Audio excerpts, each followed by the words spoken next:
What is going on, everybody? You already know what it is. It's your boy Jay Stash, and I am back at it again. I'm at Fan Expo Cleveland, live with Justin Cook.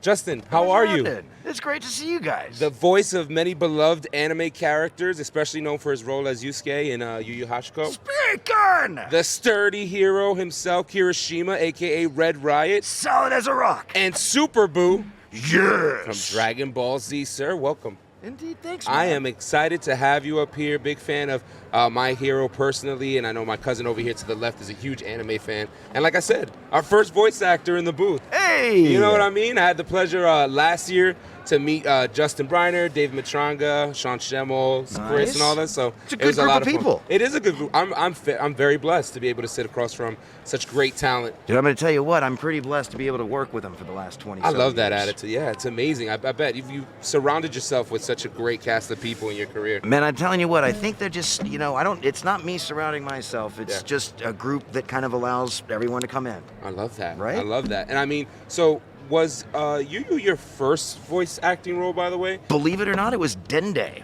the teenage version of Dende. And then Yusuke slipped in right behind there. There you go. So we've got Pops here today that you're going to be getting signed. They're being signed live right here, Fan Expo Cleveland. In the Buy It Now, we've got some items. We're going to do a couple of auction items. We might even do a giveaway or two. So stay tuned for the stream. Justin and I are going to go back and forth for a bit. I'm pretty sure that I'll ask him a bunch of cool questions. The chat will get to pitch in on that as well. But we've got some signed My Hero Pops coming at you. But keep checking that Buy It Now. Check the auction. We're live from Fan Expo Cleveland. So let's kick it off. So we were talking about your role, and you said, I'm sorry, repeat that again. Who was your first role? Dende from Dragon Ball Z, right? Okay. The new Guardian after, what was it, Kami, I think? The new Guardian, okay. And was there an expectation that you had going into voice acting at all? I mean, how old were you when you got your first role? Let's see. I think I was probably 24, 25, somewhere in that area. And no, I have never had any expectations with this stuff. No, man. Okay. It's all kind of whatever happens. You make the best of it, right? Yeah, that's the way you do it. And in Yu Yu Hakusho, when you played Yusuke, did you anticipate the character being as popular as it turned out to be? Never really look at it in that way, but I can certainly say that as soon as I saw the character and watched it through, that I had a connection with him, right? Amazing, for sure. But I had no idea in regards to popularity. You never do, right? That stuff's unpredictable. Yeah, and being that this is some of the earlier stuff that you've done, did this role give you like a lot of exposure to the industry and the way that the industry may have worked? Well, actually, my first job within the whole anime community was working as an ADR engineer on Dragon Ball Z. Really? So that was my real introduction into like industry, as it were, per se. So on the back end, off screen. Absolutely. Completely. Okay. Yeah. I had grown up, but I did a lot of drama and acting work, but I also did a lot of radio work. Okay. And it was ultimately that engineering work that kind of set me up. You know, life is all about building up your skills, right? And then having skills match up with when opportunity strikes. I like that. Take that note, whatnot. And we're live here at Fan Expo Cleveland one more time. We've got Kirishima Pops from My Hero in the Buy It Now. There's two different ones. We've got the GameStop exclusive, and then we've got the regular common pop as well, so you can get both of those. Right now, I believe we've got items pinned up for the Buy It Now. So check that Buy It Now. You're seeing the items signed live here with Justin and I from Fan Expo Cleveland. Did you have a favorite quote or line from Yusuke? I mean, I'm sure you get asked it often, but it's probably one of your earlier works, and it's got to have something's got to resonate from the career with it. The character itself and his heart is ultimately, with all of the characters, that's what resonates and comes through. Okay. So I don't often, because when we're doing these lines, we see them one time, record them, and once it fits, we're moving on to the next line. One and done. But it's all of the interactions with the fans that have let me see kind of what their favorite lines are. And so, there's a few of them I've picked up on over the years. I bet. And being on the con scene for as long as you have and meeting all the fans, do you feel like live streaming has contributed to a growth in your fan age range? Oh, I would suspect definitely. Yeah? I think that's, for sure. A lot of younger fans doing some cosplay? Well, and then also just how all of the anime itself is streaming now, right? Yeah, I mean, everything is so accessible. It is. Way more so than it used to be. You have to stay up late and watch Toonami or watch Adult Swim. Yeah. Otherwise, Yeah, guilty. Guilty. How much anime do you watch yourself? Like, are you a big anime fan outside of your own career? I've become one. Back in the day when I was growing up, like kindergarten kind of stuff, I got introduced to Star Blazers. Okay. So I like way old school, right, Yeah. on that kind of thing. So it was pretty wild when Funimation picked up the new version of Star Blazers. We got to do that. It was kind of like the whole... It came full circle. It came full circle. I love that. I love that. And again, I'm sitting here with Justin Cook, the voice of many anime characters that we had mentioned before. He's being so gracious with his time here at Fan Expo Cleveland. He's got a line out there, but he's taking the time to stop by the Whatnot booth, give you guys some access to the con. The Whatnot app is bringing the con to you. If you didn't get a chance to be here this weekend at Fan Expo Cleveland, keep bookmarking those streams. We're going to be going live, bringing the con floor to you right on the Whatnot app. Let's talk MHA. Okay. What do you got? How fun is it being a part of this this anime? Dude, it just keeps getting more fun. Does That's it? what's brilliant about it. Dude, the episode that dropped this morning in English, I gotta say, is one of the best performances I have heard or seen from any of the cast members. Everybody is bringing their absolute A game to the show, and it just blows me away because I hear that every season after season after season. It's like every season you anticipate that it can't get any better, and then here they go with an episode like this morning's and just knock your socks off I'm again. telling you, man, it's pretty wild.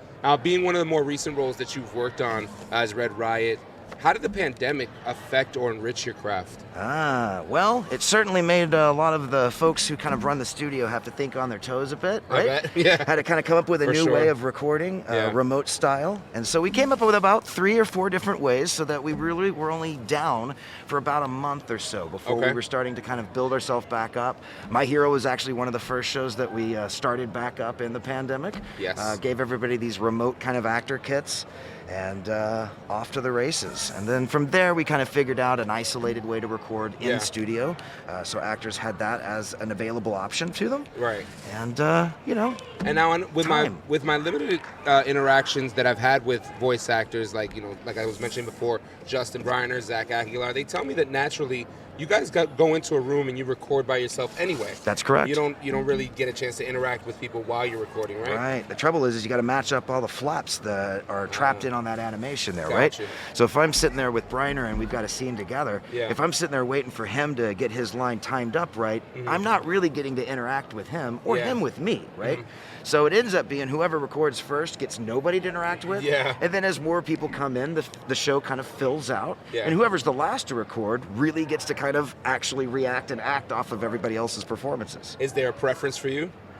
No. You're seasoned though, so you probably know how to act in any part of the process. I'll tell you what, man, it is all about kind of turning yourself over to the voice director. They're the ones that know what's going on. They know where the emotional beats are throughout the episode. Right. Anytime, like I myself as an actor, start trying to second guess what it is the character's doing or thinking, I'll always end up steering it the wrong way. Trouble is with me, I always think Kirishima's the lead of this show. Yeah, of course.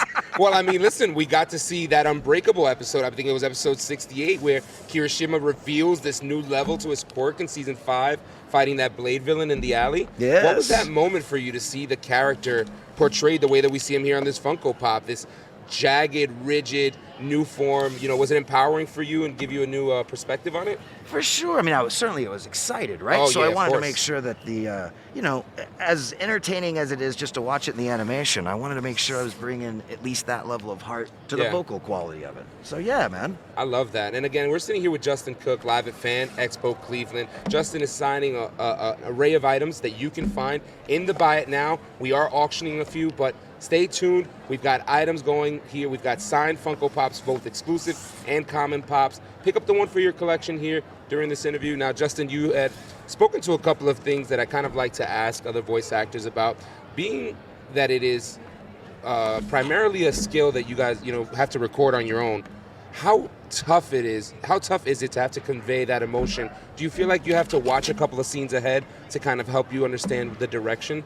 They'll usually play the scene for us in its original Japanese language so we can hear how the Japanese seiyuu kind of approach the scene. Yeah. But it also gives us an opportunity to watch the animation, check where those flaps are, check the timing on it. And then from that, it's just a matter of throwing everything at the wall, right? And then, seeing what sticks. The director's going to say, bring that down, bring that up, speed this, slow that kind of thing, and we'll figure figure it out from there. I know it's important to have a great relationship with your fellow cast members, but you continue to reference the voice director. Yeah. How important is that relationship and crucial to what you do?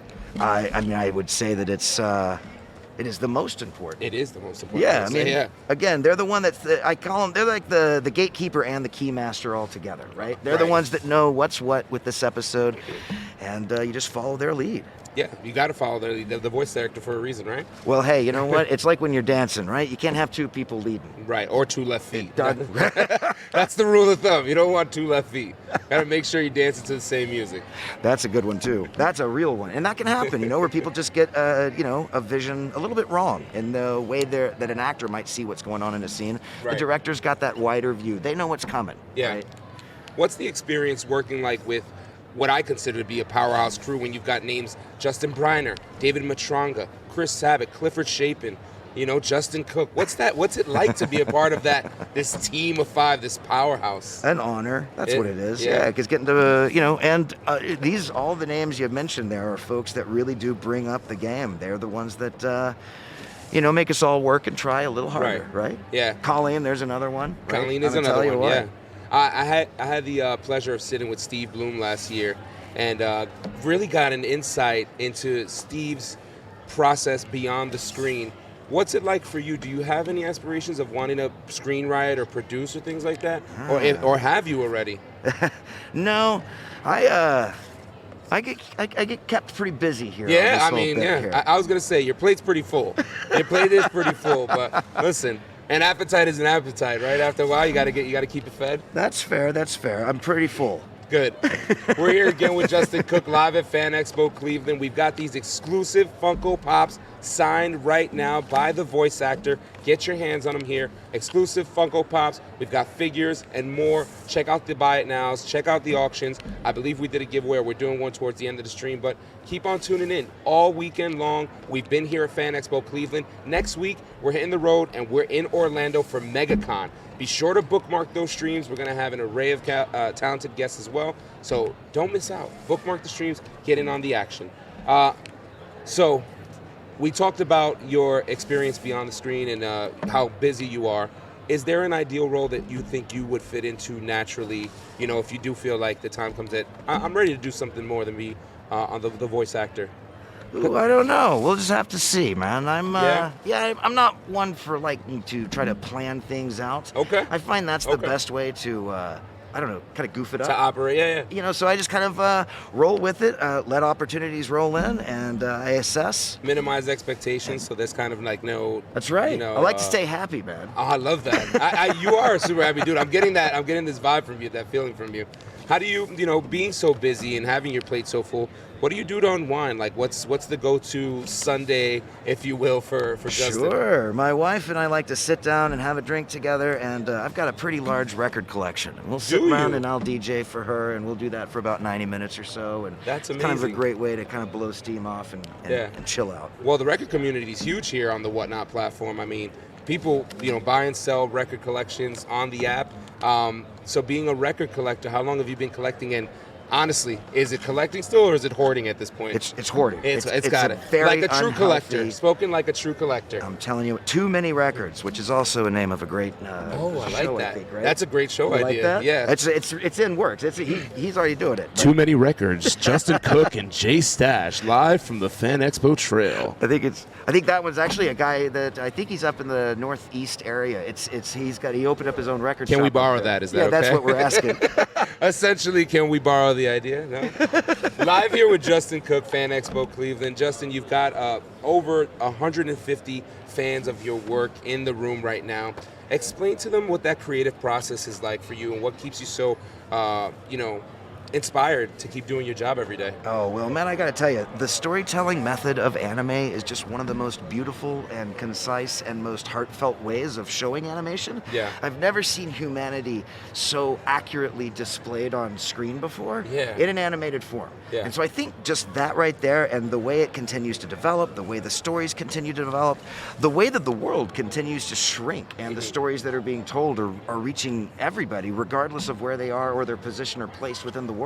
Yeah. So that is, I think, to me, what it is that well, it's what keeps me coming up to this thing. Keeps you going, huh? Well, I'll tell you what. And then the other side of it, yeah. it's all these people. I love that. Right? That's a great answer.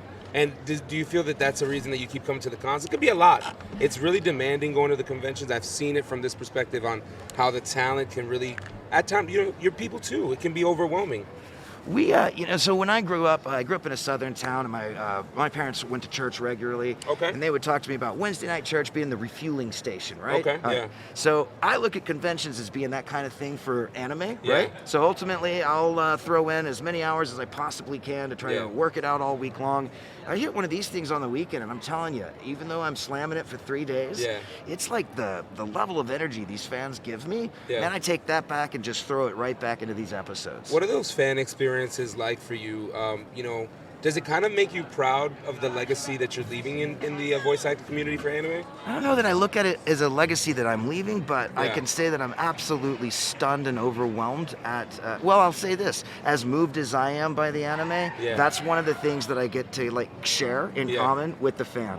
So That's there's awesome. an automatic, for me, there's an automatic connection to them. Yeah, I can tell you right now, this is one of your fans right here. Yeah. My brother Juju over here, he loves anime of all sorts. One of the ones he's put me onto recently was Chainsaw Man. Oh, there you go. I'm really excited about that. You got any animes that are out now that you're excited about? You know what? There is a ton of anime to be watching on Crunchyroll.com. Yeah. They keep putting up more and more episodes every single week. It's Yeah. kind of amazing. So I don't know if there's a specific one. Not a go-to. It's just more like a general. You watch I'm them. telling you, man. Yeah. I just kind of dive in. Right? I like that. Yeah. Yeah. Yeah. Now, being a record collector, do they have any anime soundtracks on records? Oh yeah, They do? I've collected Oh. several of the Bebop soundtracks. That's Oh, always a good one, okay. right? To talk about Steve. Yeah. But then also, I'm a fan of a lot of the old orchestral stuff that came out of Space Battleship Yamato. Okay. So I've been picking those up. I see that. I can see the joy when you talk about these things like you are like one of us. You know? Yes. It's Yes. true. Like and being a collector is just so fun for me. I'm a comic book collector myself. Yeah? So I love comic book covers and things like that. And of course, I'm definitely into anime. Funko Pops would take up too much space, So That's fair. Yes, fans have started to bring me different musicians. So I've gotten a Miles Davis, Okay. and Eddie Van Halen, and a Frank Zappa that's been brought to me. Wow, So really those right cool. now are the only 3 pops in my collection. Right. I have a rather remedial collection. Now, the collection is strong, by the way. Those are no small names. Those are 3 good ones? Yeah, those are great ones, actually. Now, kind of shifting gears just a little bit and talking about your career, I always like to highlight how overnight successes don't just happen. Yeah, no, And that's not real. and I feel like in voice acting, people think like it's so simple. Turn the mic on and speak. And, what's that process for you? How many times did you have to fail before you feel like, are you still failing? I'm still failing. That's the I'm beauty of it, right? absolutely still Yeah, failing. Oh that's the yeah, I beauty mean, I of it. audition for everything and anything I can possibly, throw my voice over at. Yeah. But I don't really look at it as failing, right? Okay. Auditioning is the work part. Yeah. The bonus is when you get a job. Yeah.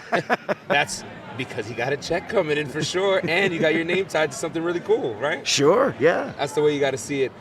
What's the convention trail looking like for you over the next couple of months? Where can fans meet you? I think I'm gonna see folks down in San Antonio next, and then after that, I think Las Vegas at the end of April, and then from there, it's a mystery. I'm sure somewhere Wow. it's out there to find. You see it's getting rowdy out here. This is what it's like back here. It's Just crazy. Music nonstop, and Cleveland being a little bit of a smaller show, it's been rowdy out here. Well, Cleveland is where the home of rock and roll and the Hall of Fame, right? I gotta remember this. Maybe that's what's bringing it. Everybody's a little bit inspired around here. That's what it is. Yeah.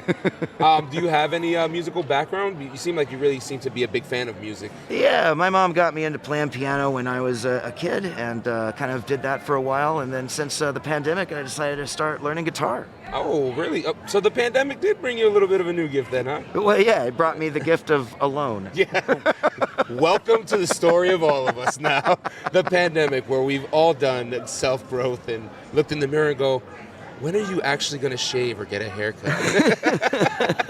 I'm sitting here with Justin Cook again. I just want to tell you guys we're live from Fan Expo Cleveland. The Buy It Now is loaded with some amazing items signed by Justin, and he's been so amazing with his time again. Be sure to bookmark the streams. We're going to continue having more interactions like this with a lot of our talented guests throughout the convention scene.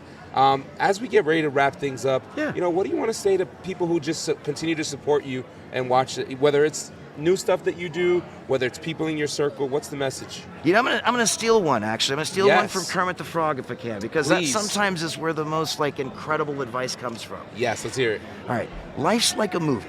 Write your own ending. Yeah. Keep pretending, keep believing, and do what it is you've set out to do. Absolutely inspiring. I love that so much. I really have. This has been an absolute treat. Thank you so much. Oh, dude, you're for, so for welcome. giving me the time. Now, usually when we get ready to wrap things up, I like to do a sign off. Sure. So I'd like to say, usually I'll go, hey, I'm your boy Jay Stash. I'm sitting here with Justin Cook. You see, so we'll practice that. But before we do, can we get a line for the audience from any of your shows? I'll take any of your characters.